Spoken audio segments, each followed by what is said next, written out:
We'd like to talk today a little bit about how Finance in Motion does blended finance. And so I'd like to ask Florian some questions. Thanks for joining us today. You're most welcome.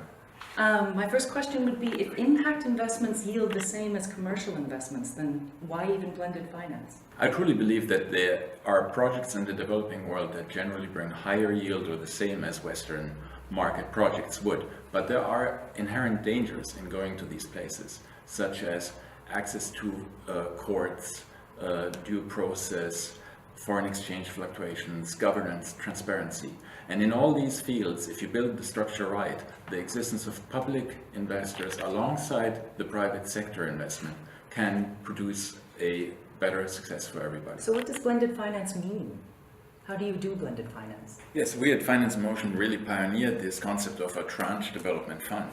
At the bottom we have a first loss layer, usually provided by governments. Then comes a mezzanine layer, where very often the development banks invest.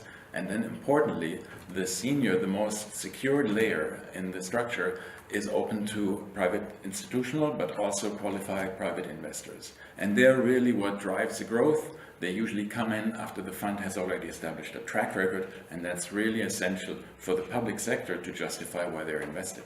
And what were some of Finance in Motion's achievements over 2017 in terms of mobilizing private capital? Nikki, 2017 was a very good year for our investor efforts. We raised over 140 million euros from different sources for our funds, including a Dutch savings bank, a US nonprofit, a foundation, and importantly also a well-diversified range of investors, complemented by our longtime distribution partner GLS, the German Ethical Savings Bank.